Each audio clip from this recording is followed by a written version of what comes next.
March 5th is Dissociative Identity Disorder Awareness Day. To mark the day, I made a silly little comic that I posted earlier and recorded this essay, just a day late.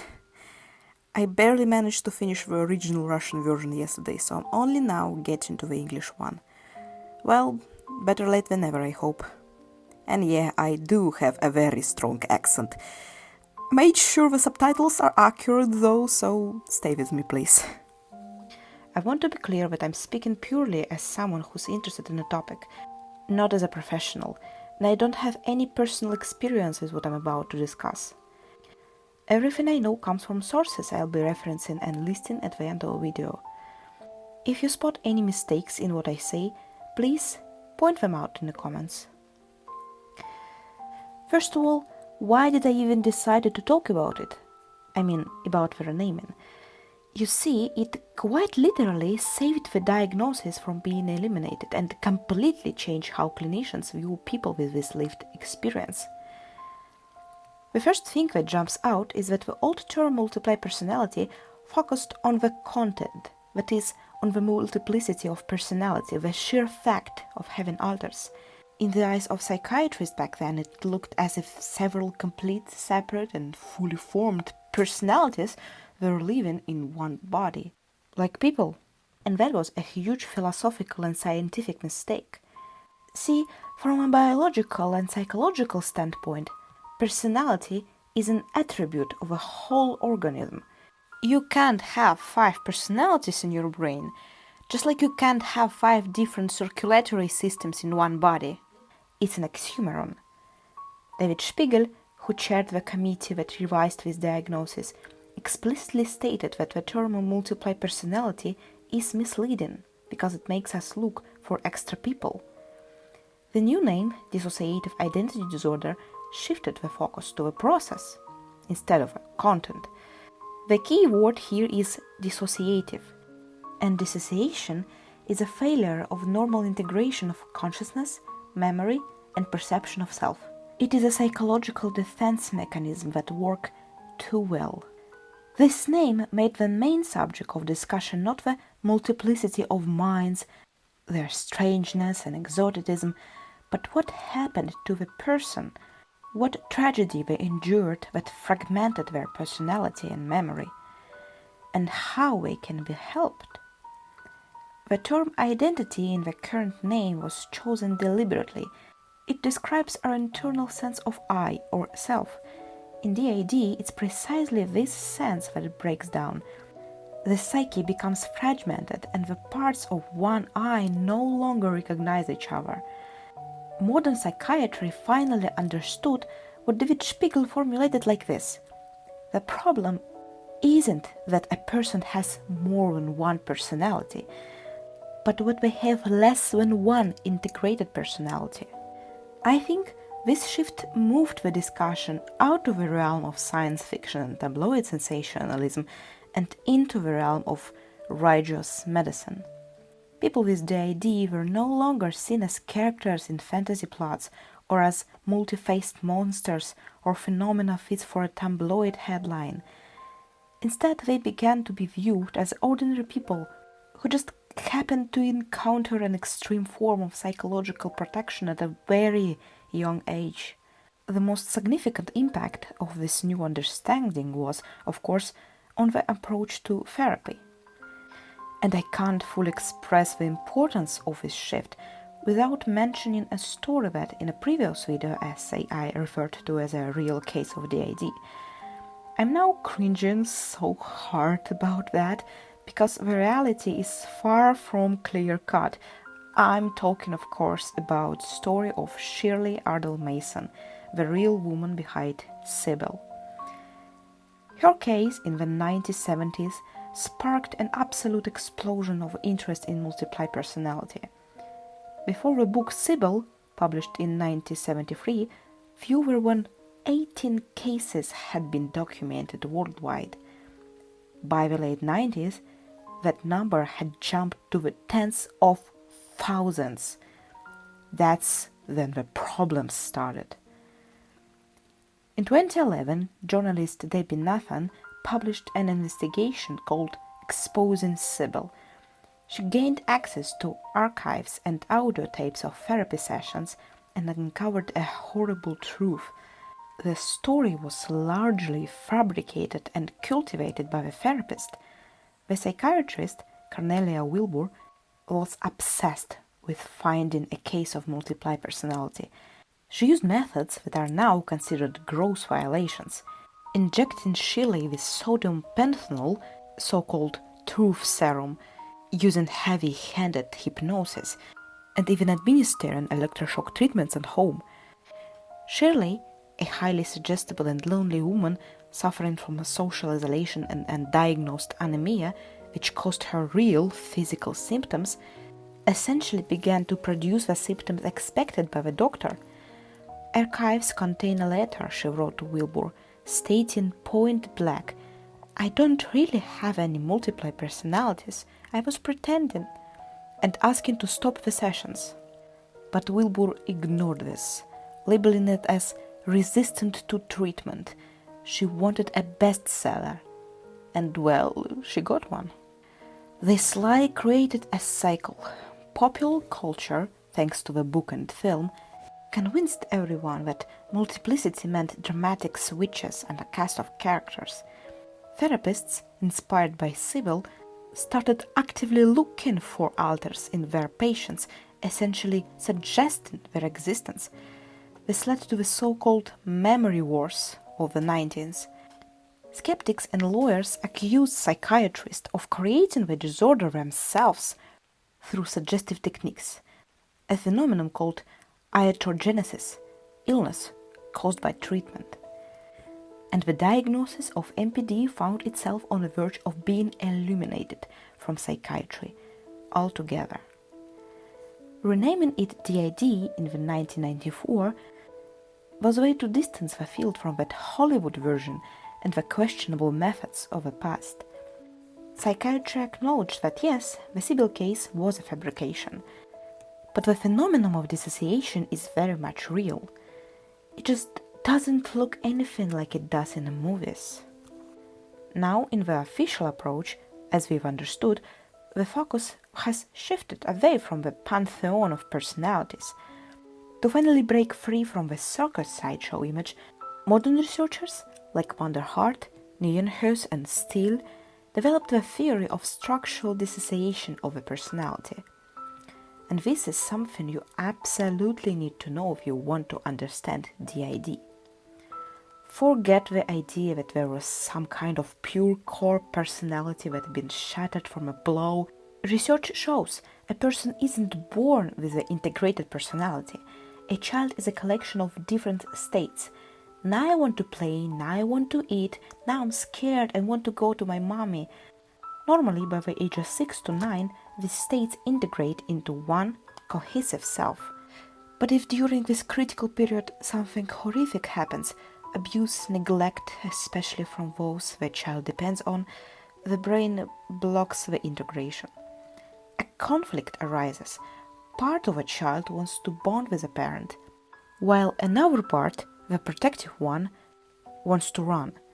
These parts remain disconnected. So now we are not talking about autonomic personalities, but about functional parts. Previously, a therapist might have seen their goal as getting to know all the alters.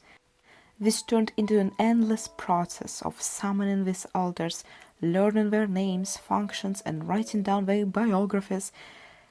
Clinicians were fascinated by the unusualness of their clients' consciousness and thought that if they could rouse all the inhabitants, they could make them all friends or something. But as we all know from the Sybil example, this approach often only intensified the dissociation.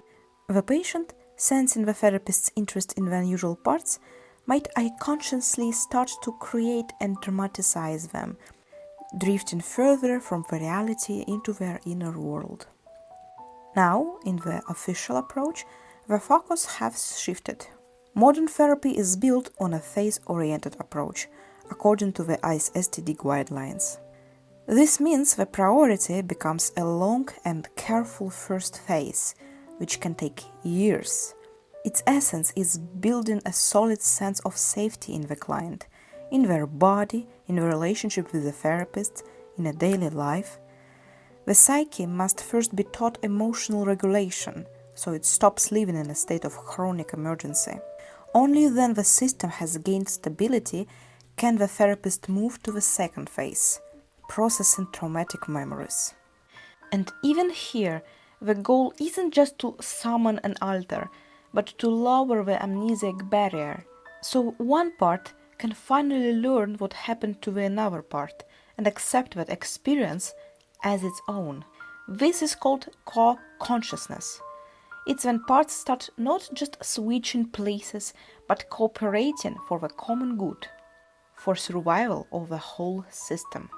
This entire history, from the outdated concept of multiple personality to the tragedy of Shirley Mason, is essentially about one thing: how we name a phenomenon shapes how we understand it and how we deal with it. The name multiple personality was a trap in itself. It programmed therapists, patients, and popular culture to look for separate people inside one person. It turned alters into fascinating characters and the real disorder into a kind of game, like an MMORPG with clearly defined roles. A main character, the so-called host, and supporting characters, alters. But in real life, in a real psyche, those roles, that hierarchy, just don't exist. What I'm about to say is the old concept of multiple personality inadvertently instilled a very harmful idea in therapists, patients, and everyone else. That somewhere inside sits one real, original, core personality, and all those alters are something like appendages, growths, parasites, or even demons that have enslaved, captured, or stolen life from that real personality. And doesn't it sound familiar to you? This is exactly how the trope of split personality is often used in media. The poor, good girl suffers from monster inside her, or an evil part has suppressed the good part. But there is no single correct personality that needs to be freed or restored.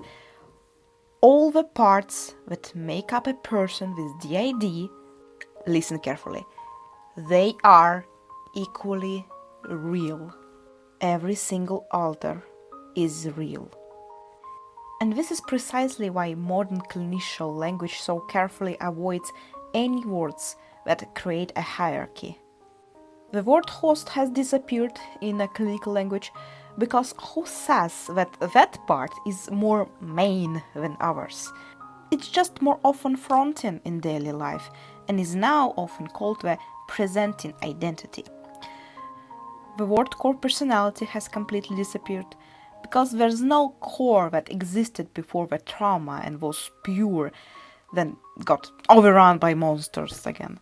A child is born without a single unified personality. Wholeness is something that should form, but due to trauma, it didn't. All parts emerged as a way to survive. Goodness, even the word alter itself is something clinicians try to replace. Because in Latin, alter means other, which again hints at another person. Instead of alters, the current preference is to say dissociative parts of a personality. This is important because the word part fundamentally changes the perspective.